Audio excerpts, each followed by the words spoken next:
Derek Matthews, farmer. Where is your farm? Farm is in the Northwest Province, just south of Mafeking or west of Lichtenburg, whichever way you'd like to put it, right next to the village of Deelpan and Brooksby. The farm borders on what used to be the homeland of Bophuthatswana. How long have you been farming there? I'm the fourth generation on the farm already. I've been there my whole life, so we've been there since the 1830s, somewhere like that. The family's been on the farm. So one of the original settlers in Yes, that area. yes. So your family, you say, have farmed there for all this time, and now, how do you feel about the current mood that you should move off your farm? Well, yeah, obviously anybody who gets blatantly asked a question like that, I mean, I can't understand how you wouldn't have discomfort. In processing something like that, you've got two choices. You can either decide to be part of the solution or you can run away. And you decided to become part of the solution, didn't Absolutely. you? Yeah, Absolutely. what did you do? Some years back, I needed to expand my farming business just through simple economy of scale. You know, any business needs to grow, otherwise you're stagnating or you're dying. So, and in that process, I tried to actually purchase some land right next to us, which used to be part of the family farm. I wasn't successful in doing that, and then came across land just to the north of our farm, which was previously Bophuthatswana, unused, totally lying weeds growing shoulder height and just being unused. Good, very, very, very good land it turned out to be.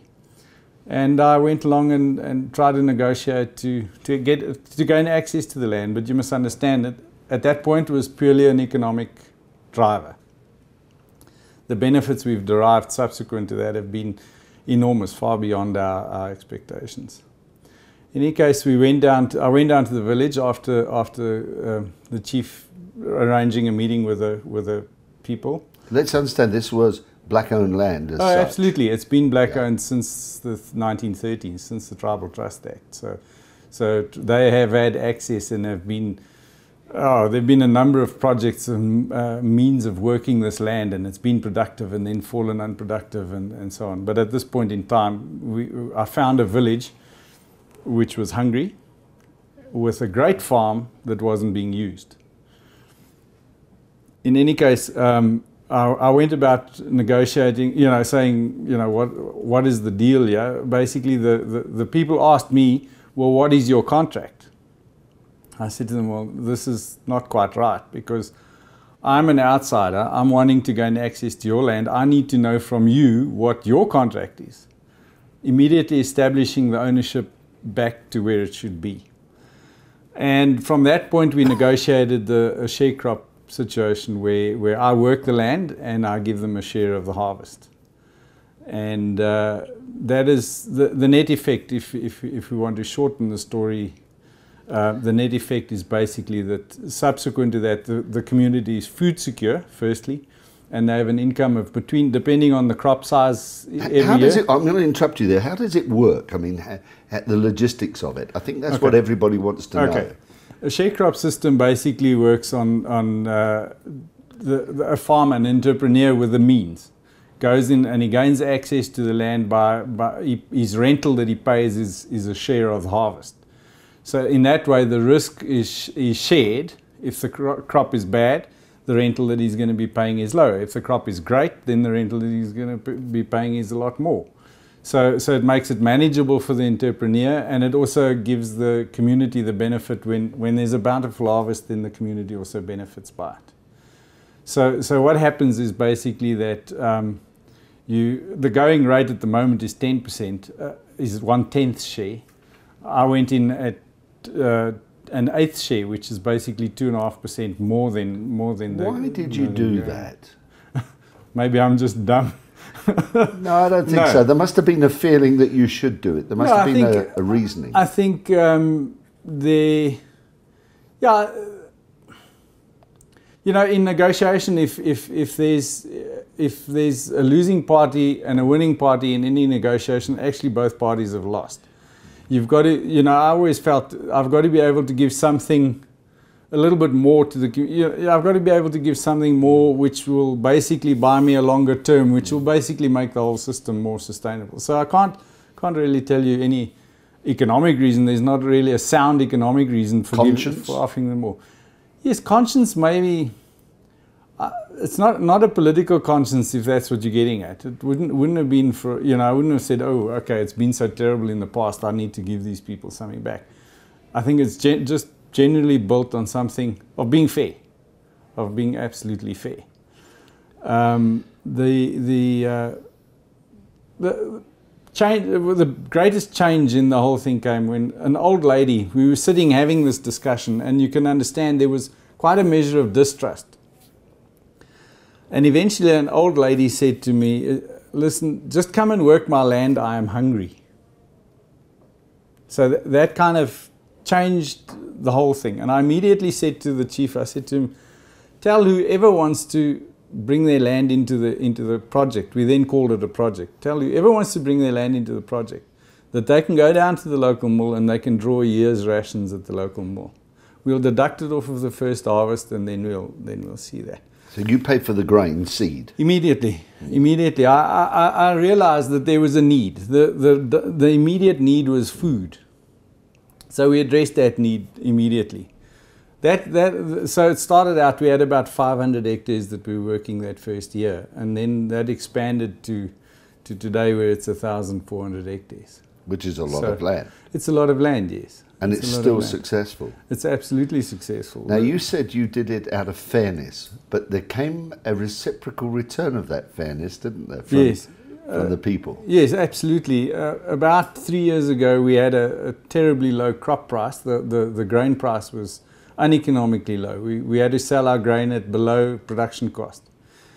And I got to a situation where we'd squared up. The squaring up every season, we harvest each plot of land individually, and we then sit down with each individual, and I say to him, your share is so many kilograms of grain or so many tons of grain. How would you like to split it? They would store some at the local mill for food, and the rest they would sell for cash value. We'd finished that process, and the grain had been stored in the mill, so their food was secure. And then I said to them, unfortunately, the economics of the farming situation is of such, I can pay out the cash section for the grain, but we won't be able to continue with the farming process. I'd need to sell off some of the big tractors in order to make these payments. And without any hesitation, as quick as what I'm telling you the story now, the community came back to me and said, ensure that you put in next year's crop, we'll wait for the money. And this was in June, at least in August.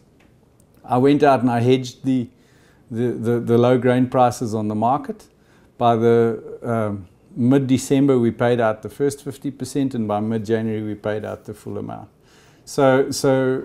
Which it actually frightened me in a sense of, I perceive it as a level of dependence that it developed, which is not necessarily a good thing.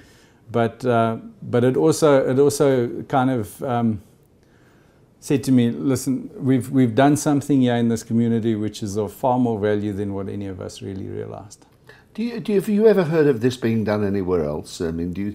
Yes, it is being done. I don't know whether it has the same net effect always. Different communities have different situations, but sharecropping is a fairly common practice. It's not unique. It's not something that I uniquely did. But in your case, there was a genuine marriage. I mean, absolutely. It's 50-50. Absolutely. In our case, and what's also evolved out of this, I took under my wing. I took some farmers, some local farmers who really had the means and really wanted to farm, and we mentored them, and we've grown their businesses. And now with the government coming in with a recapitalization program, I'm still involved in it, and there are tremendous benefits. Absolutely,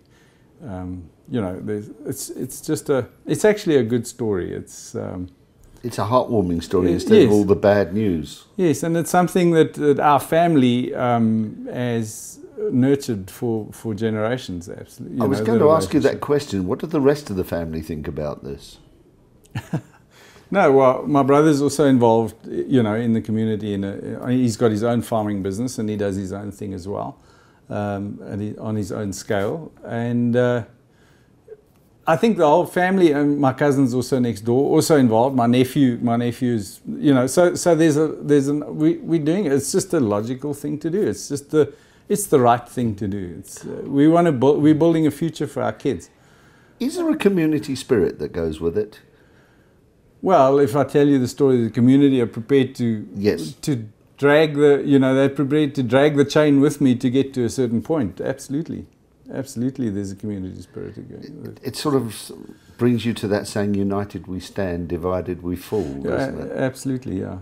And we need to stand united. Look, economics, you're dealing with individuals all along, you know, and I'm very well aware of this. I've been doing this for years now, and working with, I think, a total of 84 or 85 individuals.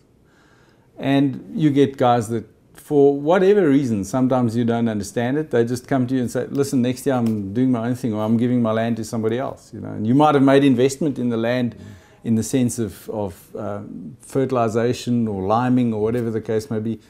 And, you know, I've just had to make peace with the fact that I'm going to give away some for the value of maintaining a relationship. And I think that's where it lies. Our future lies in the strength of the relationship within the community that you work. Yeah, you asked me, well, how do I feel about losing my land? I don't feel threatened at all about losing my land. I never have. Simply because I believe we're going to do it together. That's the, you know, I've done away with in my mind, with this thing about ownership. I'm a grain farmer. I make money from growing grain. I make a living from growing grain. That's what I do. I have a passion for doing that. Land is a resource which I need access to. Don't necessarily need to own it. If I can establish access to the land at an equitable rate, I can exercise my passion.